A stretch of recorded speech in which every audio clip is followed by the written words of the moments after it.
Good morning 10th class. आज हम अमल और क्षारक की जो टॉपिक चल रहा है उसी को आगे करते हैं। जो हमने कल क्या पढ़ा था, पीएच स्केल में 0 से लेके 14 तक था। ठीक है, 7 पे न्यूट्रल होता है, मीन्स उदासीन होता है। ठीक है, वो सारी चीज़ हमने जानी थी। तो अमल और क्षारक की जो शक्ति है वो H पॉजिटिव आयन और OH आयन की संख्या पर निर्भर करती है। मीन्स जितने H पॉजिटिव आयन ज़्यादा होंगे उतना ही वो प्रबल अमल होगा, जितने OH आयन ज़्यादा होंगे उतना ही वो प्रबल क्षारक होगा, जितनी H पॉजिटिव आयन की संख्या कम होगी उतना ही वो दुर्बल अमल होगा, और जितने OH की आयन की संख्या कम होगी उतना ही वो दुर्बल क्षारक होगा। ठीक है, तो देखो अम्ल तथा क्षारक की शक्ति विलयन में क्रमशः H पॉजिटिव आयन और OH आयन की संख्या पर निर्भर करती है। मीन्स अपने विलयन में कितने H पॉजिटिव आयन है, कितने OH आयन की संख्या है, उस पर निर्भर करती है कि उनकी शक्ति कितनी है, भाई वो प्रबल है या दुर्बल अम्ल है। ठीक है, अधिक संख्या में H पॉजिटिव आयन उत्पन्न करने वाले अम्ल प्रबल अम्ल होते हैं। मीन्स जिसमें H पॉजिटिव आयन की संख्या ज्यादा होगी वो क्या होंगे, प्रबल अम्ल। जैसे एग्जाम्पल है HCl है, ये क्या करते हैं, जब हम इनको पानी में डिजोल्व करते हैं ना, H2 के अंदर डिजोल्व करते हैं तो पूरी तरह से आयनाइज हो जाते हैं। ठीक है, पूरी तरह से आयनाइज हो जाते हैं, मीन्स पूरी तरह से आयंस में कन्वर्ट हो जाते हैं। ठीक है, तो इसलिए क्या होते हैं, प्रबल अम्ल। जैसे HCl को अगर हम वाटर में डालते हैं तो पूरी तरह से डिसोसिएट हो जाएगा, टूट जाएगा। ठीक है, जितना है उतना कंप्लीट डिसोसिएट हो जाएगा, H पॉजिटिव आयन उत्पन्न करेगा। ठीक है, ऐसे ही H2SO4 है, ये भी क्या है, पूरी तरह से आयनाइज हो जाएगा। मीन्स जब वाटर में डालेंगे तो ये क्या होगा, पूरी तरह से टूट जाएगा। ऐसे ही HNO3 है, नाइट्रिक एसिड है, ये भी क्या है, पूरी तरह से डिसोसिएट हो जाएगा। और जो कम आयन की संख्या होगी, मीन्स H पॉजिटिव आयन की संख्या कम होगी, वो क्या होंगे, दुर्बल अम्ल होंगे।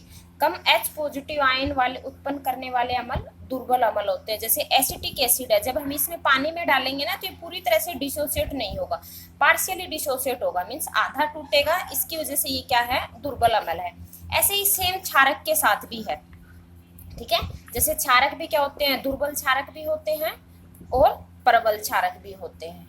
ठीक है, जो पूरी तरह से जिनके मीन्स जिनमें OH आयन की सांद्रता संख्या ज्यादा होगी वो तो क्या होंगे, प्रबल क्षारक, और जिनमें कम होगी, OH आयन की संख्या कम होगी, वो क्या होंगे, दुर्बल क्षारक। ठीक है, अब इसमें कुछ एग्जाम्पल है। जैसे हमने पीएच स्केल बना रखा है 0 से लेके 14 तक। 7 पे क्या होता है, उदासीन, जो अपना शुद्ध जल होता है ना, प्योर वाटर होता है। ठीक है, प्योर वाटर जो शुद्ध जल होता है उसकी पीएच वैल्यू कितनी होती है, 7 होती है। मीन्स न तो वो अम्लीय प्रकृति का होता है और न ही वो क्षारकीय प्रकृति का होता है। तो पीएच वैल्यू 7 पे क्या हो गया, शुद्ध जल। अब पीएच वैल्यू 7 से कम वाले क्या होते हैं, अम्ल होते हैं। ठीक है, जठर रस। ठीक है, मीन्स जो अपने जैसे सलाइवार इनके अंदर जो निकलता है एसिड, उसकी पीएच वैल्यू इतनी रहती है, 0 से 1 से 2 के बीच में। ठीक है, ऐसे ही नींबू का रस है, उसकी पीएच वैल्यू 2 से 3, क्योंकि नींबू के रस क्या होता है, अम्लीय प्रकृति का, क्योंकि हमने पढ़ा था अम्ल स्वाद में खट्टे होते हैं। ठीक है, ऐसे ही जो पीएच वैल्यू 14 है, ये क्या होती है, NaOH। ठीक है, NaOH होता है। और जैसे मिल्क ऑफ मैग्नीशिया है, MgOH की whole two, magnesium hydroxide, milk of magnesia, इसकी पीएच वैल्यू कितनी है, 10। पीएच NaOH की पीएच वैल्यू, तो इसका मतलब ये प्रबल क्षारक है।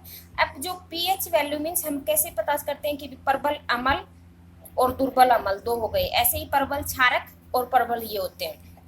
तो जो प्रबल, एक बार यहाँ से देखो, जो प्रबल अम्ल होते हैं ना, प्रबल अम्ल, उनकी पीएच वैल्यू रहती है 0 से लेके लगभग 1, 2, 3 के आसपास की रेंज में।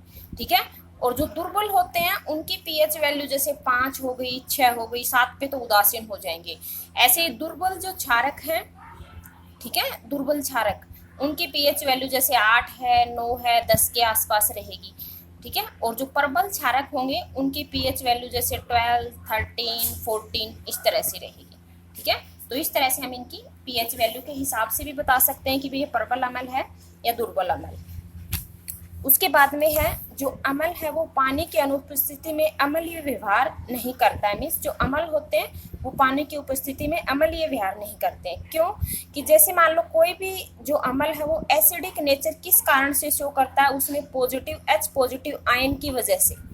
ठीक है, अगर जितने ज्यादा H पॉजिटिव आयन होंगे, मीन्स H पॉजिटिव आयन की वजह से अम्लीय प्रकृति शो करता है। अगर हम इनको पानी में नहीं डालते हैं तो ये H पॉजिटिव आयन नहीं देते हैं। ठीक है। H पॉजिटिव अगर आयन नहीं देंगे तो इसका मतलब ये होगा कि ये अम्लीय प्रकृति शो नहीं करेंगे। जैसे मान लो हमने HCl लिया तो क्या होता है, जो अम्ल होते हैं वो पानी की अनुपस्थिति में अम्लीय व्यवहार नहीं करते हैं। क्यों? क्योंकि जब हम पानी में डालते हैं तो क्या होती है, H पॉजिटिव आयन के कारण देते हैं और H पॉजिटिव आयन के कारण से ही अम्लीय प्रकृति शो करते हैं। तो देखो H पॉजिटिव आयन के कारण अम्लीय प्रकृति दिखाते हैं, मीन्स अगर H पॉजिटिव आयन है तभी वो अम्लीय प्रकृति दिखाते हैं। ये जो H पॉजिटिव आयन कब उत्पन्न करते हैं, सिर्फ पानी के साथ में, जब हम इनको पानी में डालते हैं तो ही उत्पन्न करते हैं। तो H पॉजिटिव आयन सिर्फ H2O की उपस्थिति में ही उत्पन्न होते हैं, ठीक है। अब जैसे मान लो हमने HCl है, हम सभी को पता है कि अम्ल है, ये हाइड्रोक्लोरिक अम्ल है, ठीक है। लेकिन अगर ये H पॉजिटिव आयन नहीं देगा तब तक इसके जैसे लिटमस पेपर पे कोई प्रभाव नहीं पड़ेगा। अगर ये H पॉजिटिव आयन नहीं देगा, क्योंकि हमने पढ़ा था कि अम्ल जो होते हैं वो लिटमस पेपर पे क्या इफेक्ट डालते हैं, ठीक है। तो जब तक ये अगर मान लो अगर इनको हम सूखी फॉर्म में ले लिया, गैसीय स्टेट के अंदर सूखी HCl ले लें, तो उस टाइम लिटमस पेपर पे कोई प्रभाव नहीं पड़ेगा। अगर लिटमस पेपर पे कोई प्रभाव नहीं पड़ा तो इसका मतलब इसकी प्रकृति अम्लीय नहीं है, ठीक है। तो जब अगर इसको हमने पानी में डाल दिया ना, तब उस टाइम लिटमस पेपर पे इफेक्ट डालेंगे ये। तो इसका मतलब ये पानी के साथ ही अम्लीय प्रकृति शो करते हैं। जैसे एग्जाम्पल है, सूखी HCl गैस में H पॉजिटिव आयन नहीं होते हैं। जैसे हमने HCl सूखी फॉर्म में लिया तो H पॉजिटिव आयन होते हैं, इसलिए लिटमस पेपर पे कोई प्रभाव नहीं पड़ता। HCl जैसे हमने गैस स्टेट में लिया, जब पानी के अंदर डिजोल्व किया तो क्या मिले, H पॉजिटिव आयन उत्पन्न हुए और Cl नेगेटिव आयन, ठीक है, Cl नेगेटिव आयन उत्पन्न हुए, ठीक है, एक्वस फॉर्म में, क्योंकि वाटर के साथ डिजोल्व कर रखा है। ऐसे ही HCl है, ये H2 के साथ मिलकर क्या बनेगा, हाइड्रोनियम आयन और प्लस Cl नेगेटिव आयन, ठीक है। तो ये आज के लिए इतना ही।